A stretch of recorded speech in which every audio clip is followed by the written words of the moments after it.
పాత్రికేయ మిత్రులందరికీ నమస్కారం అండి.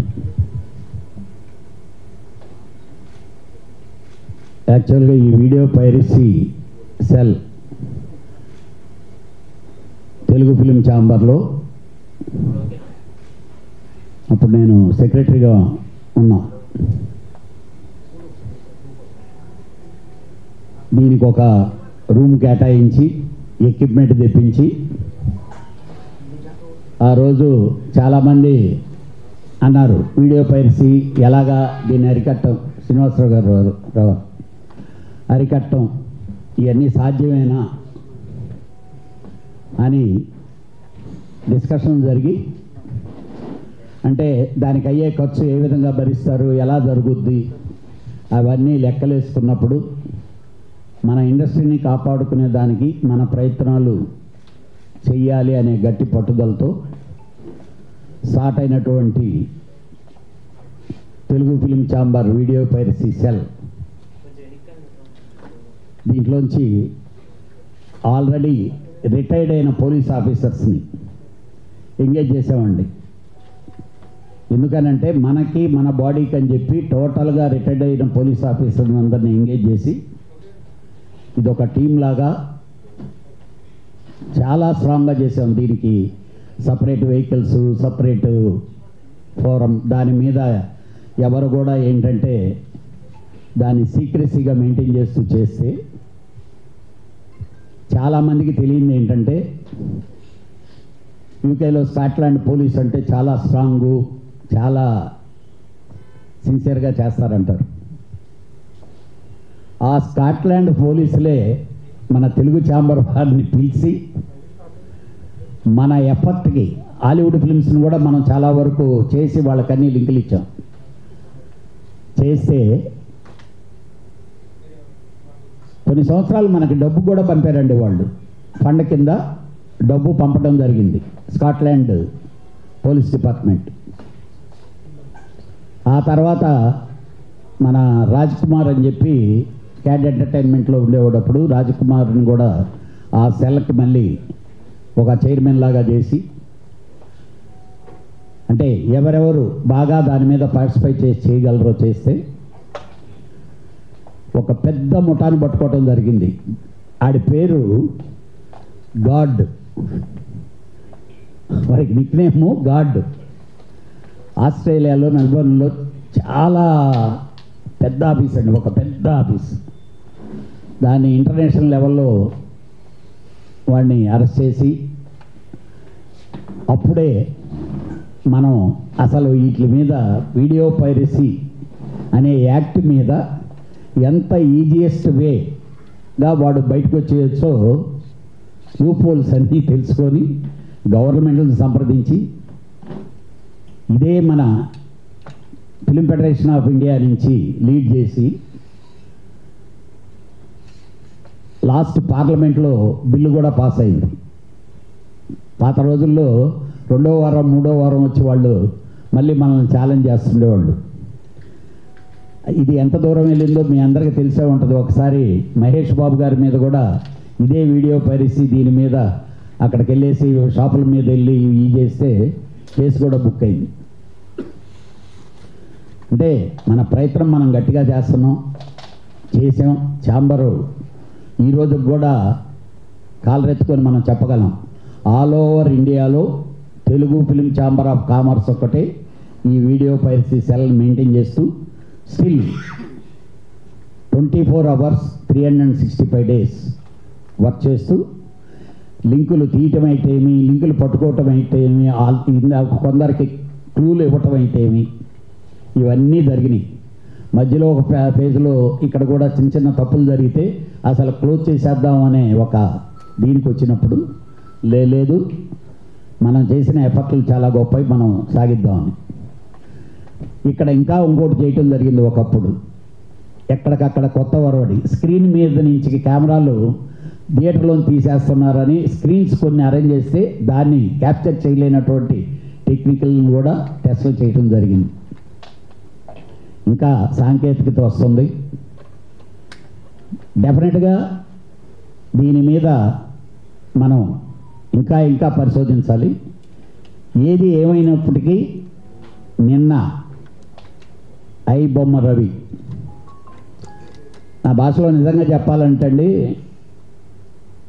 మన తెలంగాణ గవర్నమెంట్ అలానే సివి ఆనంద్ గారు ఇంతకుముందే దీని మించి ఆయన ఇంతకుముందు పోస్టులో ఉండేటప్పుడే ఈ కేసుని లీడ్ చేయటం స్టార్ట్ చేశారు. తర్వాత సజ్జనార్ గారు వారి బృందం డెఫినెట్గా చాలా మంచి ఎఫర్ట్ చేశారు. దానికి రేవంత్ రెడ్డి గారి గవర్నమెంటు డిపార్ట్మెంట్కి సపోర్ట్ ఇవ్వటం కానీ, వాళ్ళకి సినిమా ఇండస్ట్రీ మీద ఎంత ప్రేమ ఉందనేది మీ అందరికీ తెలిసిందే. రీసెంట్గా కూడా ముఖ్యమంత్రి గారు చెప్పారు. కానీ మేమైతే ఈరోజు ఈ ప్రెస్ మీట్తో దీన్ని ఇలా వదలదాం అనుకోవటం లేదు. ఏదో కృతజ్ఞతలు చెప్పేసాం కదా ఇది అయిపోయిందని. They are the heroes. మనందరం ఎన్ని లీడ్లు చేసినా ఏం చేసినా వాళ్ళ టీం కష్టపడి పనిచేసింది. ఫిలిం ఇండస్ట్రీ వాళ్ళందరినీ పిలవాలి, ఒక డయాస్ మీద వాళ్ళని చాలా గౌరవంగా తెలుగు ఫిలిం ఛాంబర్ తరపున, ఫిలిం ఇండస్ట్రీ తరపున చాలా గొప్పగా మనం వాళ్ళందరినీ సన్మానించుకోవాలి. త్వరలోనే డెఫినెట్గా ప్రెసిడెంట్ భరతభూషణ్ గారితో నేను ఇందాక అదే చెప్పాను, సార్ ప్లాన్ చేద్దామండి, ముందు ఈరోజు ఈ కార్యక్రమం అయిన తర్వాత డెఫినెట్గా డిస్కస్ చేసి ప్లాన్ చేద్దామన్నారు. దాన్ని లీడ్ చేస్తాం. అంటే మాకు ఆనవాయితీ ఏది జరిగినా తెలుగు ఫిలిం ఇండస్ట్రీ తరఫున జరిగితే ఛాంబర్ నుంచి ముందు లీడ్ వెళ్ళాలి. అప్పుడే ఈ సంస్థ దీని గౌరవం దీని ఇది ఉంటుంది. డెఫినెట్గా నిన్న పోలీస్ డిపార్ట్మెంట్ వాళ్ళు ప్రోగ్రామ్ వాళ్ళు చేశారు. మా ఇండస్ట్రీ తరఫు నుంచి ఇంకా ఘనంగా పెద్ద ప్రోగ్రాం చేద్దామని చెప్పి అనుకుంటున్నాం. అది త్వరలో ప్రెసిడెంట్ గారు వాళ్ళు దాన్ని ప్రకటిస్తారు. సెంట్రల్ గవర్నమెంట్ కూడా దీని మీద ఇంతకుముందు కంటే స్ట్రాంగ్గా, అసలు ఈ సినిమాకి ఎవరన్నా పట్టుబడితే వాళ్ళలో జరిగితే కాస్ట్ ఆఫ్ ప్రొడక్షన్లో 5%, ఈరోజు 100 కోట్లు ఖర్చు పెట్టుంటే 500 కోట్లు వాళ్ళ ఆస్తులు కానీ వాళ్ళు అది చట్టం చేశారండి. కానీ మేము అప్పుడే చెప్పాం, ఈ చట్టమే చాలదు సార్. ఈరోజు చాలా వెబ్సైట్లు గవర్నమెంట్ వద్దనుకుంటే ఆ వెబ్సైట్లు కనిపించడం లేదు. టెలికాం డిపార్ట్మెంట్తో దాన్ని ఇంటర్లింక్ చేసి ఆ విధంగా చేయమని రిక్వెస్ట్ చేసాం. దానికి వాళ్ళకేదో ఉండే ఇబ్బందులు వాళ్ళకు ఉన్నాయి, పొలిటీషియన్స్కి కానీ లేకపోతే దీనికి కానీ. ఇదొక పెద్ద మాఫియా. ఇది డెఫినెట్గా ఈ గవర్నమెంటు, సెంట్రల్ గవర్నమెంటు లీడ్ తీసుకొని కానీ మనం కానీ గట్టిగా ప్రయత్నిస్తే దాన్ని కూడా అసలు ఈ సినిమాల్ని మనం అప్లోడ్ చేస్తే రీసెంట్గా మన ఛాంబరే చేసిందండి. మన సినిమాలో కొన్ని క్లిప్పింగ్లు పెడితే వాళ్ళకి ఇమీడియట్గా ఐడెంటిఫికేషన్ వచ్చేస్తుంది, పలానా సినిమా పలానా దగ్గర ఉంది, పలానా సినిమా పలానా వెబ్సైట్లో ఉందని. ఆ విధంగా రకరకాల టెక్నికల్గా చేసాం. డెఫినెట్గా దీన్ని ఆ విధంగా గవర్నమెంట్లతో కలిసి ముందుకెళ్ళేదానికి గ్యారంటీగా ప్రయత్నిస్తాం. అదేవిధంగా సోషల్ మీడియా, మీరు ఇప్పటికీ చాలాసార్లు మీరు చెప్తున్నారు, రాస్తున్నారు, పైరసీలో సినిమాలు చూడొద్దు, హీరోలు చెప్తున్నారు, అందరూ చెప్తున్నారు. ఆడియన్స్ థియేటర్కి రావడం మానేసి పైరసీలో సినిమా చూసేయటం అనేది ఈజీగా అయింది. మనకు వచ్చిన టెక్నికల్కి ఇదిగో ఇలాంటి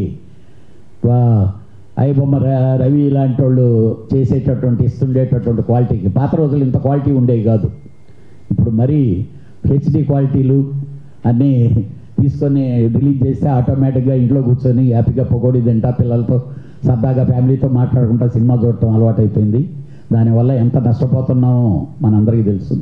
మీ అందరి సహకారం కూడా ఉంటే దీన్ని ఇంకా కొంచెం ముందుకు తీసుకెళ్లేదానికి కుదురుద్ది. ఇలాంటి దుర్మార్గుల్ని శిక్ష పడేదాకా, లేకపోతే ఇది అరెస్టులు కాదండి, ఎన్కౌంటర్లు చేయాలి. ఎన్కౌంటర్లు చేస్తే వాళ్ళు చేయకపోయినా సినిమా వాళ్ళన్నా చేయాలి కనీసం. ఎందుకంటే అంటే అంత బాధ, వాడికి సంబంధం లేకుండా ఒక సినిమా ఇన్ని కోట్లు ఖర్చు పెట్టి 100 మంది కష్టపడి వాళ్ళ బ్లడ్ని తాగుతుండే లాంటి వాళ్ళు బ్లడ్ చూడటం చాలా అవసరం. డెఫినెట్గా కమింగ్ డేస్లో ఒక్కడికి కానీ అలా జరిగితే నెక్స్ట్ వాడు డెఫినెట్గా ఓహో మనల్ని కూడా ఉంచనీరేమో, అయిపోతారేమో అనే ఫీలింగ్తో భయం వస్తుంది. డెఫినెట్గా మీ అందరి సహకారం ఇవ్వాలి. ఈరోజు ఇక్కడికి వచ్చినట్టు పాత్రికేయ మిత్రులందరికీ నా మనవి అదే, డెఫినెట్గా సపోర్ట్ చేయండి, సినిమా ఇండస్ట్రీని సేవ్ చేయండి. Thanks to the entire police department, ఎందుకంటే వాళ్ళు చాలా కష్టపడి ఉంటారు వాడిని పట్టుకునేదానికి. రకరకాలుగా టీములుగా ఏర్పాటు చేసి ఉంటారు. వాళ్ళకి మేము ఈరోజు మీ ద్వారా కృతజ్ఞతలు తెలియజేస్తున్నాం. త్వరలోనే వాళ్ళని ఒక డయాస్ మీదకి పిలిచి ఫిల్మ్ ఇండస్ట్రీ తరఫున పెద్దగా ఫెసిలిటేట్ చేసి గౌరవించుకుంటాం. Thank you.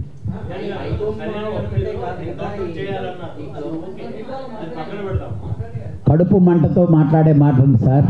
అదే సార్ మేము అడుగుతున్నాం, ఎక్కడైతే వాళ్ళు సర్వర్లు హ్యాక్ చేస్తున్నారు, మీ సర్వర్లు మీరు కరెక్ట్గా పెట్టుకున్నప్పుడు వాడు హ్యాక్ చేస్తున్నాడని వాడిని ఎన్కౌంటర్ చేయాలన్నారు. వీళ్ళు సరిగ్గా పెట్టుకొని వేల కోట్ల ఆస్తిని పబ్లిక్ వదిలేసిన వీళ్ళు ఏం చేస్తారు? డెఫినెట్గా ఇప్పుడు నెక్స్ట్ దాని మీదనే సార్. ఎందుకంటే క్యూబులు లేకపోతే ఇంత ముందంతా వీళ్ళు మీటింగ్లు చెప్పేవాళ్ళు మాకు ఏంటంటే కంటెంట్ని ఫ్రీగా వదిలేదానికి చేద్దామండి అని అంటే మాకు చాలా సెక్యూర్ అని చెప్పి కొత్తగా వచ్చేవాడిని కూడా రానికుండా ఆఫ్ చేశారు. అసలు వీళ్ళు సెక్యూర్ ఏంటో నెక్స్ట్ మీటింగ్లు పిలిచి ఆర్గనైజేషన్ పిలిచి మీరెంత పే చేయాలి, మేము మా కంటెంట్ని మీ చేతుల్లో పెట్టి సినిమా వారం రోజుల ముందు 4 సినిమాలు ఉన్నాయంటే వారం ముందు ఇస్తే కానీ మేము చేయలేము అంటున్నారు. ఈ వారం రోజులు ఇలాంటి దాటికి చేయడానికి వాళ్ళకు ఉపయోగించుకునేదానికి అందుబాటులోకి ఇస్తున్నారా లేకపోతే ఏంటి అనేది డెఫినెట్గా పిలిచి మాట్లాడాలి. ఆ పనిష్మెంట్ వీళ్ళకే జరగాలి. డెఫినెట్గా చేయాలి. దాని మీద ఫోకస్ చేయాలి కానీ పట్టుకున్న వాడి మీద ఇంకో శిక్ష చేయటం, ఇంకోటి వాడిని ఇలా చేయాలంటాం కరెక్ట్ కాదు కదా సార్. అంటే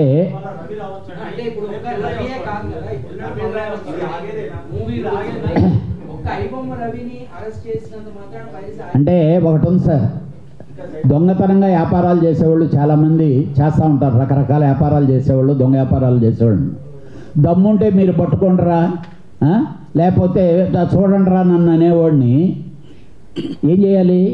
దొంగ వ్యాపారం చేసేవాళ్ళు సార్. ఇంతకుముందు తమిళనాడులో గూండా యాక్ట్ తెచ్చాం. మొత్తం ప్యారిస్లో ఉండే అసలు సీడీలు, ఆ రోజుల్లో సీడీలు అంటే గవర్నమెంట్లు అలాగా భయం. ఇప్పుడు ఆ దొంగ వ్యాపారం చేసేదానికి ఇది కడుపు మంటతో మాట్లాడే మాట సార్. మీరు అన్నది కరెక్ట్. అసలు ఇక్కడి నుంచి కంటెంట్ ఇప్పుడు చాలామంది ఒకప్పుడు థియేటర్లో ఈ బటన్లు పెట్టుకొని లేకపోతే హ్యాట్లు కెమెరాలు పెట్టుకొని తీసేవాళ్ళు. పాపం చాలామంది థియేటర్ ఓనర్లు ఇప్పుడు కెమెరాలు పెట్టారు. ఎక్కడన్నా ఇది చేస్తుంటే వాళ్ళకి ఆటోమేటిక్గా ఇండికేషన్ వచ్చేలాగనో లేకపోతే అంటే ప్రయత్నాలు కరెక్ట్. మీరు అన్నది వాళ్ళు వీక్నెస్ ఇక్కడ చేస్తున్నారు. డెఫినెట్గా ఆర్గనైజేషన్ డెఫినెట్గా వాళ్ళని పిలిపిస్తుంది. వాడు ఇప్పుడు ఎక్కడి నుంచి వాడు తీసాడో అనేది ఉంది కాబట్టి అది ఈజీగా తెలిసిపోద్ది. కాబట్టి దీనికి వీళ్ళు ఏం చేస్తారనేది డెఫినెట్గా ఆర్గనైజేషన్స్ వాళ్ళ మీద ప్రెషర్ పెట్టి మాట్లాడాలి. టికెట్ల రేట్లు కూడా ఎక్కువ ఉండటం వల్ల జనాలు ఫుట్ఫాల్స్ థియేటర్స్ రావట్లేదని అది కూడా ఇండైరెక్ట్ గా పైరసీని ప్రోత్సహించే కార్యక్రమం కదా, దాన్ని మీరు యాక్సెప్ట్ చేస్తారా చేయరా? 100% యు ఆర్ రైట్. ఎందుకంటే కామన్ మ్యాన్ సినిమా చూసేదానికి ఒక ఫ్యామిలీ హ్యాపీగా వెళ్ళి సినిమా చూసేదానికి ఇబ్బంది జరుగుతుండేటప్పుడు దొడ్డిదారిలో ఎంటర్టైన్మెంట్ అతనికి కావాలి. ఆ ఎంటర్టైన్మెంట్ దొడ్డిదారిలో చీప్గా ఏదో వస్తుందో దాన్ని ఎత్తుకుంటాడు. దానికి కూడా మనం ఒక కారణం. ఇప్పుడు బడ్జెట్ సినిమాలు ఇది అవుతున్నాయన్నారు. ఇప్పుడు ఏదో ప్రీమియర్లో లేకపోతే అలా ఉండాలి కాదు, ఫస్ట్ వీక్ అంతా ఇదే అని ప్రతి ఒక్కరికి ఉంటుంది ఒక పెద్ద హీరో సినిమా చూడాలని. డెఫినెట్గా అది ఇండస్ట్రీ సైడ్ నుంచి మేము చేస్తుండే తప్పు. డెఫినెట్గా అందరు కూర్చొని మాట్లాడుకుని దాన్ని సర్దిద్దుకోవాల్సిన అవసరం ఎంతైనా ఉంది. ఫిల్మ్ ఛాంబర్ ఎందుకు సపోర్ట్ చేస్తాం సార్ టికెట్ రేట్లు పెంచడాన్ని? సార్ అదే కదా చెప్పాను, వ్యాపారం. నా సినిమాకి ఏదో ఖర్చు పెట్టాను. ఈరోజు మీకు తెలుసు ఐ బొమ్మోడో లేకపోతే ఊ బొమ్మోడో ఆ బొమ్మోడో వేసేస్తాడు.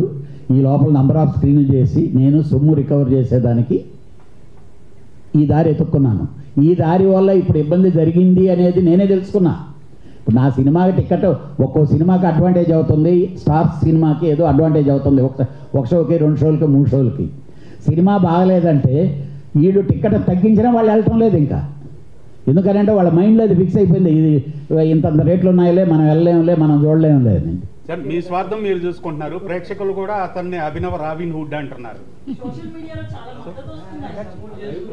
అనే నువ్వు రాబిన్ హుడ్ అనుకుంటున్నావు అతన్ని? నా సంగతి తీసేయండి సార్. అలా కాదు కదా, ఫస్ట్ నిన్ను నేను కన్విన్స్ చేయగలిగాను అనుకో. నేను ఇండస్ట్రీలో భాగం కాబట్టి నేను ఫస్ట్ నిన్ను నేను కన్విన్స్ చేయగలిగితే ఆటోమేటిక్గా తర్వాత ప్రేక్షకులందరినీ కన్విన్స్ చేస్తాం.